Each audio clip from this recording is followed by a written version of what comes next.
Magandang araw mga ka-Wonder. Welcome back sa ating YouTube channel, Wonder Vlogcaster po. Magandang araw sa inyo.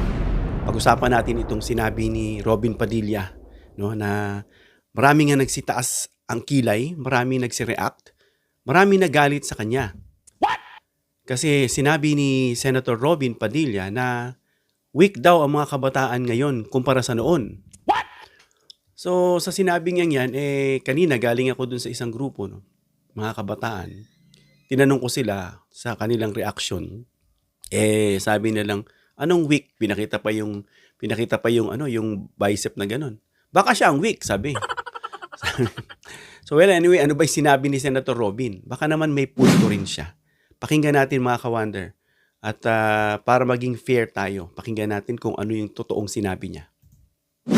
Ni Senador Robin Padilla na mahina ang henerasyon ng kabataan ngayon. Marami raw kasing nagsasabing depressed sila. Pero paliwanag ng isang psychologist, hindi kahinaan ang magsabi ng totoong nararamdaman. Narito ang report. Mga mahihina, ganyan tinawag ni Senator Robin Padilla ang kabataan ngayon. Sinabi niya yan sa pagdinig ng Senate Committee on Public Information and Mass Media sa panukalang paglimita sa mga kabataan sa paggamit ng social media. Huwag kayong magagalit sa akin. Ako, maraming batang magagalit siguro, pero pasensya na kayo. You are weak. Hindi kayo katulad nung panahon namin na hindi kami iyakin. Natuto kami sa kalsada. Natuto kami na huwag umupo, umiyak. Giit ni Padilla, hindi raw uso sa kanilang henerasyon noon ang salitang depression. Ni hindi nga raw alam ng senador ang ibig sabihin nito. Nung panahon namin, hindi uso yung salitang depression. Hindi ko nga alam yun kung ano yung depression. Ngayon, batang maliit, sasabihin, I'm depressed. Magulo. Pero nitong Nobyembre, ginamit pa ni Padilla ang salitang depressed nang ibasura ng International Criminal Court ang hiling na interim release ni dating Pangulong Rodrigo Duterte. Malungkot na to. Yun po, malungkot, siyempre, depressed. Walta naman ng psychologist at digital wellness advocate na si Rian Portugues o mas kilala sa Facebook bilang si Your Millennial Psychologist. Marami raw sa mga kabataan noon ang natatakot na magsabi dahil sa anyay katulad ni Padilla na kaysa maunawaan ang nararamdaman, mas hinuhusgan pa raw kaagad na weak. Anya, marami raw katulad ni Padilla ang nagtatago noon sa dilim para sarilinin ang mga problema at magkunwaring okay lang. Sana rin daw ay walang mangyari sa pamilya ng senador para lang maunawaan niya kung ano ang ibig sabihin ng depression. Paliwanag naman ng isa pang psychologist na si Elizabeth Pineda, maituturing pa ngang mas malakas ang kabataan ngayon dahil aminado sila sa kanilang nararamdaman. Hindi raw ito kahinaan. Lumalabas na mas strong ang mga kabataan because they don't see these mga simptomas na kahinaan. Because they're being honest, as matapang nilang hinaharap ngayon itong condition na tinatawag nating depression. Sa kabilang banda, nababahala pa rin ang senador sa masamang epekto sa kabataan ng labis-labis na paggamit ng social media. So hanggang dyan lang mga ka-Wonder, no? So yun nga, sinabi nga ni Senator Robin na mahina ang kabataan ngayon kumpara sa noon. Well, in some point, physically, sa physical aspect, maari, pero not really. Kaya ko sinabi yun kasi nung panahon namin, naranasan natin yung mga tumatakbo sa kalsada, nag-i-speedy, nagtataguan, nagduluksong baka, luksong tinik, kung ano-ano mga ginagawang mga physical activities araw-araw, no? So, batak na batak. Kagaya niyan, noon, uso pa yung mga poso, nag-iigib sa poso, nagbubuhat ng balde, nag-iigib, nagsisibak ng kahoy. Ganyan yung mga physical activity. Umaakyat kami sa puno ng aratilis, umaakyat sa puno ng buko, kahit sa syudad nakatira. So yung mga yon, hindi na natin nakikita sa kalsada yung mga tumatakbong mga bata. Naghahabulan, nagluluksong baka, luksong tinik, patintero, syato, at kung ano-ano pang mga larong physical. So yun sinasabi niya, no? Even yung bata noon, biruin mo at the age of elementary, nakikipagsuntukan kami sa college student, no? Siyempre, talo ka, iiyak ka. Pero pag umiyak ka, sasabihin, huwag kang umiyak. Ano ka, bakla ka ba? Siyempre pipigilin mo 'yun. So 'yun yung mga naging, ugali, naging, psychological, opinion o yung psychological anong tawag dito, yung mga psychological upbringing ng mga kabataan noong ano. So 'yan ang sinasabi ni Senator Robin na mahina. May nakita nga akong video, na nagpicture yung mga generation noon na naglalakad, tumama yung balikat sa pader, balewala, lakad lang. The next generation, naglalakad, tumawa yung balikat sa pader, nagalit sa pader, hinampas yung pader. Yung isa naman, naglalakad, pangatlong generation, tumama, aray na malipit ng gusto kahit hindi naman ganun kalakas. Yung panghuling generation daw ngayon, yung mga uso yung selfie, pagkatama, kahit hindi naman masakit, bumagsak, sinelfie yung sarili. At yun na, ginawa ng my day niya. Well, hindi ako naniniwala mga ka-wonder para sa akin na mahina yung mga kabataan ngayon. Kasi ano ba yung sinasabi nating aspeto pag sinasabi mong mahina? Ano ba yung tinutukoy ni Senator Robin? Well, kasi pag sinabi nating mahina, ano ba yung batayan natin? Lakas ba? Kadalasan kasi sinasabi ng mahina, lakas. Meron ako nakikitang mga malalakas na siyempre matatapang. But when they are in a situation na talagang hindi na nila kayang i-handle, they resort to pag-iinom ng alak, lasing. Tapos doon nila ilalabas yung mga problema nila. Iniwan ako, hindi rin masasabing malakas. No? Kasi humingi ng call a friend dun sa alak. No? May mga ganyan tayo nakikita. Minsan umiiyak sa kaibigan. O, ayaw ipakita yung kanilang totoong nararamdaman. So, yun nga, dahil nga malakas yung mga panahon natin ngayon, noon, gaya ng sinabi ko, sanay sa hirap, mas disiplinado, talagang tawag, tinawag, diretso, papaluin, no? Tapos, bawal sumagot, bawal umiyak, bawal magrason, no? Mas masanurin, pag sinabing maghugas ka ng pinggan, maghugas ng pinggan, bago lumabas, bago maglaro, kailangan nakatulog na, nakahugas ng pinggan, no? At matatag yung emosyon. Pag sinabing ganito, para ka namang bakla. Mga tuli-tuli noon. Parang kagat lang yan ng lamok. Binunutan ako ng ngipin. Mag-isa lang ako pumunta sa dentista para turuan ng independence.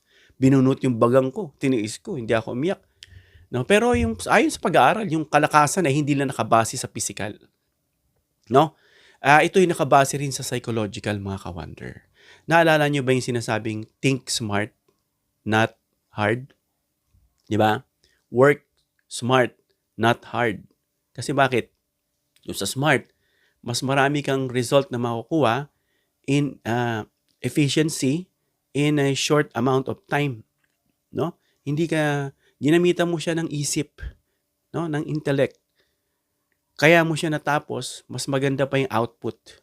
Ngayon kasi, may tinatawag tayong emotional intelligence. No? Alam natin na yung physical hindi enough. Dapat meron kang emotional intelligence. Yung tinatawag din ng emotional IQ. Dapat meron kang resiliency, meron kang ability emotionally, no, how to cope up dun sa mga surroundings mo, sa mga circumstances. Meron din sinasabing mental health awareness. Marami pong cases na na-depress, nagpakamatay. Sa ibang bansa, marami yan. No? Dahil sa sobrang higpit. May mga students ako before, no, na talagang gusto nilang maglaro kasi daw puro lang aral-aral. Minsan kapag hindi na nag-aaral, nahuhuli ng uncle o ng tatay o ng mas matanda, hinahampas ng aklat sa libro. Masyado silang pressured na hindi nila magawa yung gusto nila. No? Yung critical thinking, yung ability to think, no, in situations na kailangan mong alamin, no, kailangan mong magdesisyon ng tama o ano yung mas positive, no? At yung isa, yung social awareness. Yan din na isang form ng lakas sa surroundings mo. Aware ka. Alam mo yung mga kabataan ngayon, masyado silang, nagulat ako. Nung minsan pumasok ako ng 7-Eleven, may narinig ako nag-uusap tungkol sa Diyos at impyerno. At paglingon ko, nakita ko mga high school students na kumbaga sa panahon namin hanggang 4th year lang kasi ang high school . Etong mga nasa 2nd year high school. What if wala raw heaven? What if ganito raw? So hindi ko napigilan makipag-interact sa kanila at pinaliwanag ko sa kanila. Biro mo, noong mga bata noon walang pakialam. Ang alam lang noon magharap ng gagamba. No? Maglaro sa gagamba, takbo-takbo sa kalsada, lalo na pag mabilog ang buwan, makikipagkwentuhan tungkol sa aswang. Mga ganun lang, ano? At usaping technology naman noon, may mga tinatawag tayong game and watch. Nauso na yung DVD, VHS, VCD, yung mga Atari, yung mga yan, yung mga game, mga PlayStation na yan. Pero ang nakaka-afford lang yan that time, yung may pera, mayayaman. So pag hindi, yung ka sa mga larong kalsada. So nade-develop yung physical mo. Yung pangangatawan, minsan, hindi mo na nagagawa yung mga homework mo, yung mga assignment mo. So yung kabataan kasi ngayon mga ka-wonder, usapin tungkol sa sinasabi nga ni Senator Robin na depressed na raw. Dahil nga sign ng sinasabi niyang kahinaan. Ito ay indikasyon actually ng mataas yung kanilang kamalayan. Yung awareness nila pagdating sa kalusugang pangkaisipan. Yan kasi nadidisregard Marami tayong aspeto, mental, physical, social, emotional. May spiritual pa tayong sinasabi. So minsan, mostly pag lalaki, they focus more dun sa nagmamagnify yung physical aspect. Nakakalimutan yung sinasabing kalusugan din ng mental, yung sinasabi nating mental health. So kung ihahambing natin yung panahon noon, kagaya sa Sparta at sa Athens. Ang Sparta, they are more on physical discipline. Yung Athens naman, they are more on intellect, mental. Kaya nung naggera yung dalawa, natalo yung Athens. Kasi hindi sila trained physically. More on isip, business, politics, ganun sila. So tinalo sila, sinakop sila. Ano bang gera? Labanan niya ng puwersa. So ano nangyari? So ngayon, nag-improve na, mas maganda kung i-compare mo yung dalawa. Yung physical aspect at saka yung mental.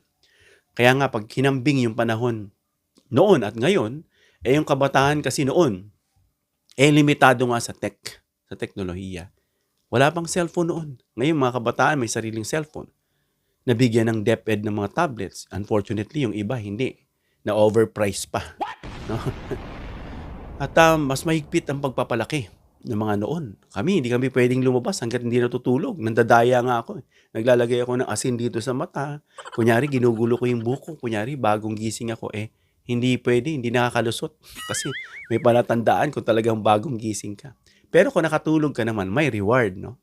Iinom ako ng pop cola, bibigyan ako ng tinapay, bibili ng kung ano-anong merienda, no? Tapos, pwede kang maglaro sa labas. Pagdating ng bagong mag-alas 7 o alas 6, pasok na sa bahay, malungkot na. At isa pa, mataas ang tolerance sa hirap noon, no? Mas mataas. Biruin mo, nung maliit kami, naglalakad kami sa kalsada, ang init-init. Mga kabataan, ganun din naman. Pero hindi nila naranasan yung pagsisibak ng kahoy, yung pag-iigib, pagpunuin mo yung ilang drum na tubig, no? Kaya maliit pa ako noon Maliit pa ako siguro elementary pa lang. Ang laki na ng katawan ko. Ang laki-laki ng hita ko pero maliit pa ako. No? Yun yung mga tinudukso nila sa akin. Laki lang ng hita ko kasi nga nag-iigib. No? Maakit sa bakod. Sanay, batak sa hirap. Kahit na hindi naman kami mahirap noon. Na kumbaga parang nagkaroon kami ng problem that time sa family. Kaya naranasan ko mag-igib. No? So yung isa pa, of course, hindi uso yung pagko-question sa mga nakatatanda. Pag pinapagalitan ka, bawal ka sumagat. Sagot mo lang dapat, po at opo. No? Sagot! Pag sumagot, magagalit. Ba't sumasagot ka? Hindi maintindihan, ano? Pero yung kabataan ngayon, lumaki sila sa digital age. Pag sinabing digital, nandiyan na yung mga cellphone, tablets. Ngayon, umabot na sila sa mapalad na. Umabot pa sila sa mga smart TV, Google. Umabot na sila ngayon sa satellite technology, pinulunsad ni PBBM, no? Congratulations sa atin, sa Pangulo, sa atin.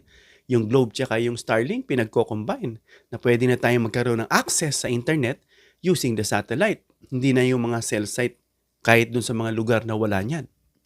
No? Ano pa, mas exposed sa global issues yung mga kabataan ngayon kasi nga nakikita nila sa social media. Maganda nga, noon nga napakahirap.